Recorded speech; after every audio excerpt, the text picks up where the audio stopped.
নমস্কাৰ ষ্টৰীটেললৈ আপোনাক স্বাগতম আপোনালোকে শুনিবলৈ লৈছে সৈয়দ আব্দুল মালিকৰ উপন্যাস খৰিলত একুৰা জুই পাঠ কৰিছো মই লিউচিন্যা বৰছেতিয়াই জাহিদৰ বৰ ভাগৰ লাগিছিল জীপখনৰ পৰা নামি এটা শান্ত আৰু উদাসীন মন লৈ এখন অচিনাকি ঘৰলৈ অহাৰ দৰে জাহিদ লাহে লাহে সেউজীয়া ঘাঁহনিডৰাৰ ওপৰেদি ধীৰ খোজেৰে ঘৰটোৰ ফালে আগবাঢ়িল হয়তো দিনটো টান ৰ'দ থকাৰ কাৰণেই কম্পাউণ্ডৰ ভিতৰৰ উইপিং উইল কেইজোপা আৰু জয়পৰা যেন দেখাইছিল জাহিদে চকু ফুৰাই দেখিলে লনখনৰ দুয়োকাষে থকা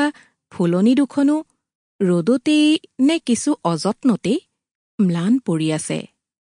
জাহিদৰ মনটো বিষণ্ণ যেন লাগি গ'ল নিজা ঘৰ নহয় চৰকাৰী ৰেচিডেন্স 1932 চনতে ব্ৰিটিছৰ দিনতে সজা ঘৰ তেতিয়াৰ DA4 ৰেচিডেন্স যেনে পেটাৰ্ণৰ হয় তেনে ঘৰ চাং বঙলা আৰু ফৰেষ্ট ডিপাৰ্টমেণ্টৰ লগত ৰজিতা খুৱাই গোটেই ঘৰটোকে সজা হৈছিল শাল সোণাৰু তিতাচপা আদি মূল্যৱান কাঠেৰে 1.5 বছৰৰো অধিক কাল একেদৰে থিয় দি আছে কৰবাত অকণমান ঘূনে ধৰাৰ বাহিৰে আৰু একো হোৱা নাই ড্ৰাইভাৰে জীপখন নি গেৰেজত সুমুৱাই থৈ আহিল আৰু জীপৰ পিছৰ চিটত তুলি অনা ৰৌ মাছটো জিকাখিনি আৰু চিকাৰ কৰি বস্তাত সুমুৱাই অনা চৰাইকেইটা লৈ আহিল জীপ আহি ৰোৱা শুনি ভিতৰৰ পৰা মেহদী ততাতৈয়াকৈ ওলাই আহিল বুলি সৰুকৈ জাহিদক চালাম এটা দি মেহদীয়ে ড্ৰাইভাৰৰ হাতৰ পৰা বস্তুবোৰ ল'লে আৰু সুধিলে আৰু কিবা আছে নেকি বন্দুকটো আছে মই আনো তই এইবোৰ নে জাহিদ খটখটিয়ে দি লাহে লাহে ওপৰলৈ উঠি গ'ল তেওঁৰ যেন প্ৰতিটো খোজ দিওঁতে যথেষ্ট কষ্ট হৈছিল অলপ সময় তেওঁ ৰেলিঙত ভেজা দি থিয় হৈ ৰ'ল এনেয়ে ফুলনিখনৰ ফালে আৰু তাৰ সিপাৰৰ আকাশখনৰ ফালে চালে জাহিদ 32 বছৰীয়া এজন সুশ্ৰী সুঠাম ডেকা শকত আবত পাহুৱাল স্বাস্থ্যৱান মুখখন পুৰত অলপ দীঘলীয়া চানেকীয়া গোফ ডাঙৰকৈয়ে ৰাখিছে নুখুৰোৱাৰ কাৰণে দাঢ়িবোৰো কিছু দীঘল হৈছে চুলিবোৰ তেতিয়াৰ ফেশ্বনত চুটিকৈ কটা জাহিদৰ মুখখন আৰু হাতৰ ঠাৰি ৰ'দত কিছু ক'লা পৰি আহিছে যদিও তেওঁৰ গাৰ বৰণ বগা নুমাল বুকুখনৰ ওলাই থকাখিনিৰ পৰা সেই কথা বুজিব পাৰি শকত আবতৰ অনুপাতে জাহিদ ওখও প্ৰায় 6 ফুট সাধাৰণ কথাত জাহিদ এজন দেখনীয়াৰ ডেকা স্কুল কলেজত থাকোঁতে নিয়মীয়া টেনিছ খেলা চিকাৰ কৰা আৰু নানা স্পৰ্টছত আগভাগ লোৱাৰ কাৰণে জাহিদ জনাজাত আছিল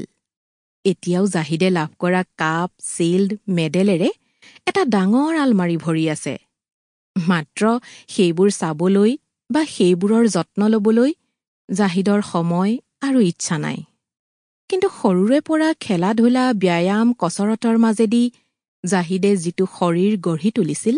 সেই শৰীৰটোৱে কেৱল অটুট স্বাস্থ্যৰে চিনাকি নিদিয়ে এটা চৰিত্ৰৱান সবল মনৰো পৰিচয় দিয়ে এবাৰ দেখিলেই জাহিদ মানুহজন যে বয়সৰ তুলনাত কিছু বেছি গহীন আৰু চিৰিয়াছ ধৰণৰ সেই কথাৰ এটা ধাৰণা কৰিবলৈ একো কষ্ট কৰিব নালাগে জাহিদ পৰ্টিকৰ চকীখনতে বহিল যেন আশা কৰিলে ভিতৰৰ পৰা কোনোবা ওলাই আহি তেওঁক মাত লগাব কিন্তু অলপ পিছতে মেহদীহে ওলাই আহিল গা ধুব নহয় মেহদীয়ে সুধিলে প্ৰথমে এপিয়লা চাহ খাম মুখত হাত ফুৰাই তাৰপিছত ক'লে চেভো কৰিব লাগিব গাত পিন্ধি থকা কাপোৰবোৰৰ ফালে চাই ক'লে ঘৰত জানো আৰু কোনো নাই মেহদীয়ে এবাৰ জাহিদৰ চকুমুখলৈ চালে তাৰপিছত কিছু সপ্ৰতিভভাৱেই ক'লে মেম চাহেব নাই ওলাই গৈছে কথাষাৰ কৈ মেহদীয়ে জাহিদৰ মুখৰ ফালে চালে যেন তাৰ কথাষাৰে তেওঁৰ মুখৰ কিবা পৰিৱৰ্তন আনিছে নেকি বুজিবৰ চেষ্টা কৰিলে কিন্তু জাহিদৰ পৰিশ্ৰান্ত মুখখনত কোনো ভাৱান্তৰ সি নেদেখিলে বহি থাকোঁতে ধোৱাবলি থকা চাহপিয়লা খাই জাহিদে জোতাযোৰ খুলিলে আৰু সুদা ভৰিৰেই Sample complete. Ready to continue?